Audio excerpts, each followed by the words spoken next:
was 1903, and a woman's body had just been found inside a sewer pipe. While we will discover who did it and why, let's take a look at one of the first reports on the case.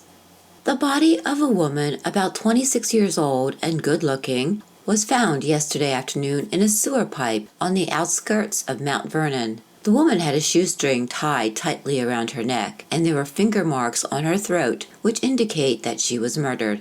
The discovery of the body was made by two little girls who were out picking apples. The part of the city where the sewer is known as East Mount Vernon. At the end of the street, the sewer empties into the East Chester Creek. When the body was removed from the pipe, it was discovered that a long black shoestring was tightly tied around her neck. It was an open knot. The coroner said that the strangler had used all his strength in tying it, for the string had cut deep into the flesh and had shut off the flow of blood.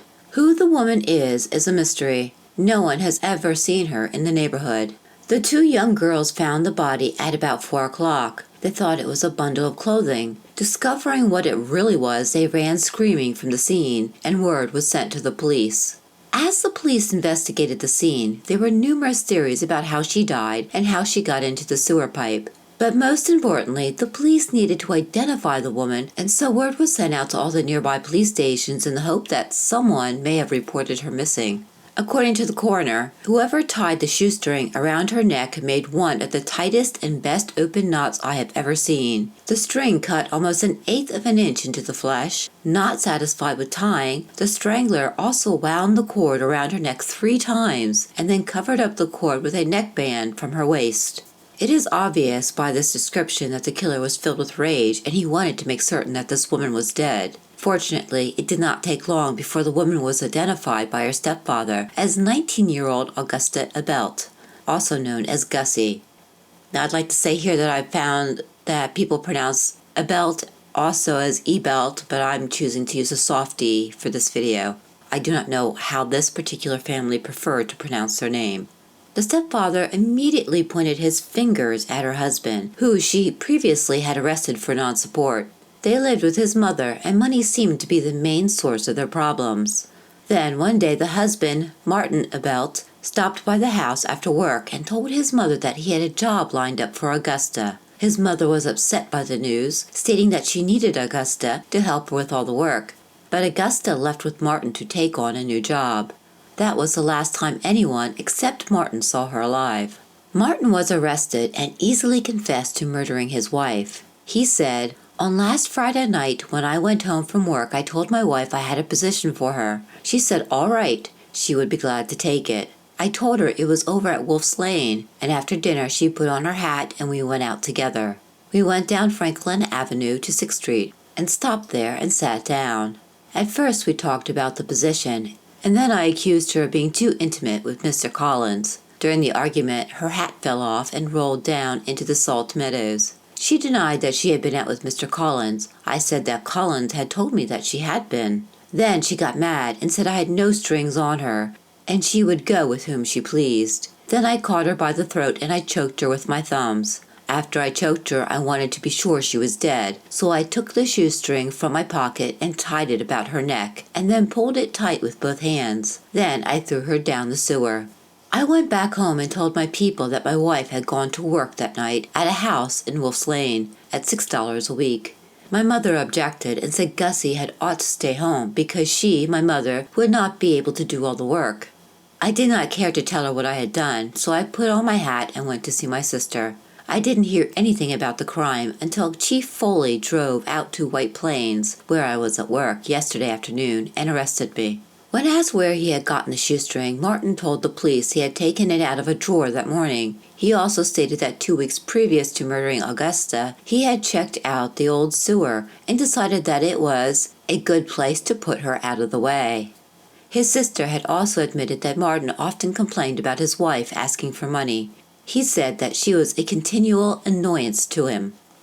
And so Martin, in his defense, attempted to make up any excuse they could as to why Martin would brutally murder his wife. And if accusing her of being a nag and seeing another man wasn't enough, they always had the insanity plea from the court records.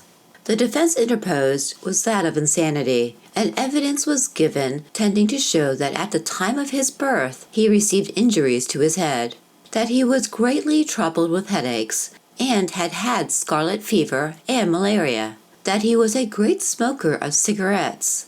And the physician, in answer to a hypothetical question based upon the testimony given in support of his defense, stated that he considered him to be a moral degenerate, suffering from moral insanity, that he did not possess sufficient intelligence to know right from wrong. On the other hand, it was shown from those for whom he had worked that he knew his business and worked well, and was an ordinarily intelligent man. In spite of the defense, Martin was sentenced to die in the electric chair in Sing Sing. Interestingly enough, in 1905, it was reported that work had begun on the new death house at Sing Sing, and that the then-present death house would be torn down. Martin, it was reported, would be the last man to be put to death in the old chamber. He was also, at that time, the youngest to be electrocuted at Sing Sing. He was 24 years old. On April 10, 1905, the young man passed a very comfortable night, sleeping well, and awoke this morning in the best of spirits. Just as the sunlight of a perfect day was streaking through the windows of the prison, Warden Johnson and the principal keeper approached Ebelt's cell. "Is there many out there?" asked Ebelt, nodding toward the death house. "Not many, less than a dozen," said Warden Johnson. "Well, I don't draw very well, do I?" was the condemned man's last gruesome joke, as the death march was started with the Reverend Father Mahoney and the Reverend Father Martin, his spiritual advisors on either side. It was just about 5:50 that Ebelt passed through the small, stone-arched doorway from the murderer's row to the death house. As his eyes fell on the electric chair, all traces of a smile faded instantly, and his face blanched. He faltered for a moment, but the firm touch of Father Mahoney brought back his courage. Within 55 minutes after entering the chamber, Ebelt was strapped in. "All right," said Warden Johnson. There was a quick straining of the straps as the state electrician threw over the switch that shot a current of 1,840 volts through the body.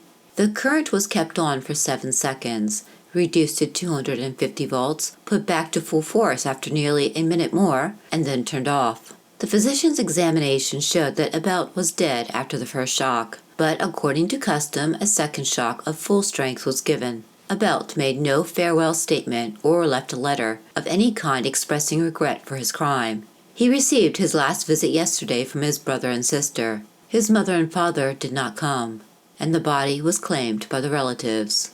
And that is all I have for you today. I hope you enjoyed this video. Please click the like button, and if you haven't already, subscribe to Stranger Go. Thank you, and take care.